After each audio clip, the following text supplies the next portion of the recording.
He's clearing out his desk. His name is being stripped from the building, and he is smiling because he already knows what comes next.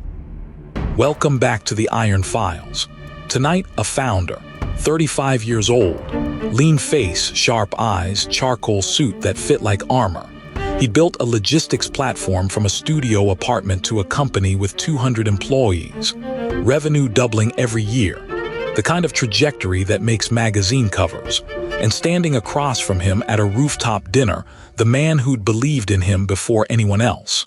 His mentor, late 60s, silver-haired, the kind of weathered face that had survived 3 recessions and 2 divorces. The mentor raised a glass of scotch. To the thing you built. The founder smiled. He didn't know this was the last good night. Somewhere beneath them, in the servers, in the contracts, in a partnership he trusted too much, the foundation was already cracking. The collapse came in 11 days, not a slow bleed, a detonation. A key partner pulled out. Then the investors followed, one after another, like dominoes tipping in a hallway. By day 8, half the team was gone. By day 11, he sat alone in an office that still had his name on the door, but nothing left behind it. The details don't matter. Market shift, broken trust, bad timing. Pick any 3. The result was the same. Here's what ruin looks like when nobody's watching. A smaller apartment, a kitchen table instead of a corner office. He stopped answering calls. He ran every morning not for health, but because movement was the only thing that kept the noise in his head from winning. His bank account had a comma in it, barely. His reputation had a question mark after it. And every morning he woke up to the same thought.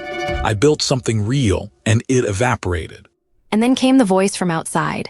A rival, a founder who'd built a competing platform, who'd spent years chasing the founder's shadow, sat across from a journalist at a tech conference and said it plainly. He's finished. One-hit wonder. The market corrected him. The quote made the rounds. The founder read it on his phone at that kitchen table. He set the phone down. He didn't react, but something behind his eyes shifted.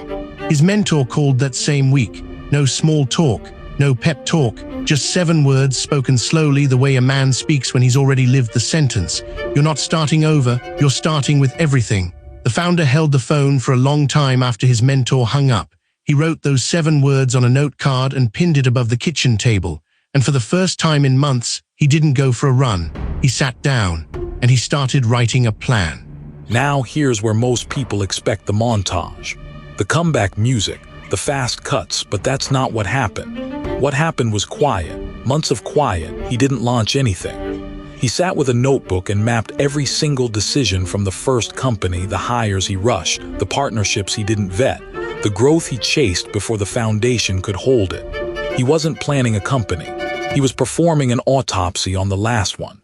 He found 43 mistakes. 43.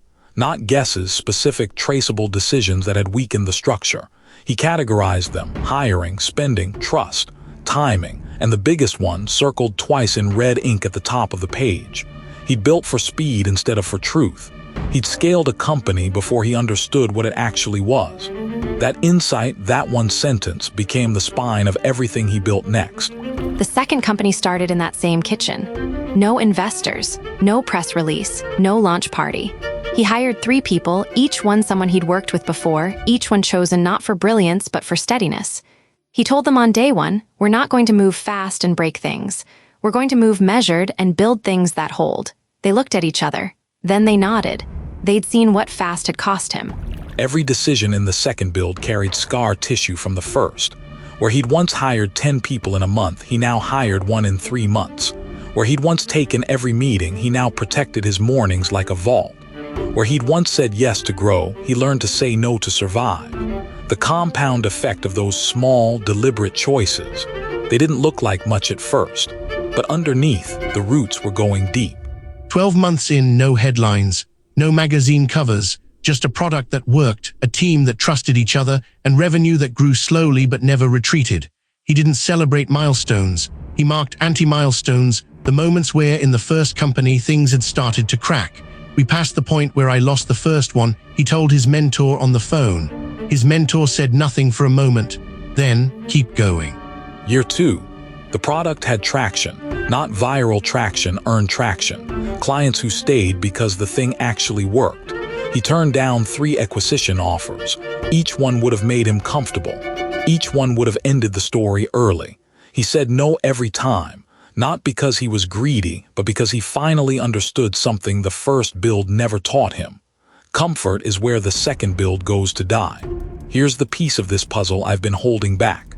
There's a consistent thread in the research on serial entrepreneurs, real data, not a motivational poster that tracked founders who'd failed before. The finding: they consistently outperformed first-time founders in their next venture. Not because they were smarter, because failure encoded knowledge that no classroom, no MBA, no mentor's advice can replicate. You have to burn to learn where the fire starts. That's what he had. Not luck, not genius. A precise, blood-bought map of every mistake and the discipline to never make the same one twice. The second company didn't grow because he pushed harder. It grew because he'd already mapped every cliff edge and built the road around them. Speed with scars is called wisdom, and wisdom compounds faster than ambition ever could. Year 3. The second company surpassed the first in revenue, in stability, in something harder to measure.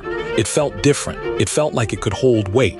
And the rival, the founder who'd called him finished, the one-hit wonder line, he was still building, still chasing the same growth curve the founder had abandoned, still making the mistakes the founder had cataloged on that kitchen table. The rival wasn't failing, he just wasn't learning. A rooftop, different city, same 2 men. The founder a little older now, a few more gray threads at his temples.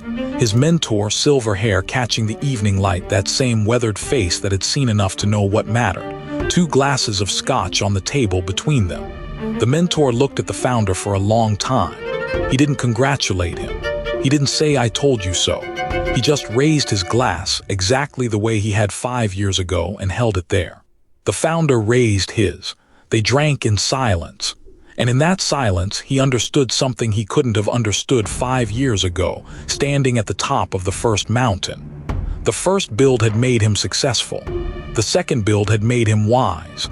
And the distance between those 2 words, successful and wise, is measured in losses, not wins. So here's what this one costs you to carry out of here tonight. If you're in the rubble right now, if something you built just fell apart, if someone called you finished, if you're sitting at a smaller table wondering whether you've got a second one and you listen, you're not starting over. You're starting with everything. Every scar is a lesson. Every failure is a blueprint. The people who build twice don't build harder. They build wiser. And that's why the second one always holds. If you've been through the fire and you're still here, you already know this is your tribe. The first build makes you successful. The second build makes you wise. Most people never attempt the second. Subscribe to forge your iron mindset. The iron mindset.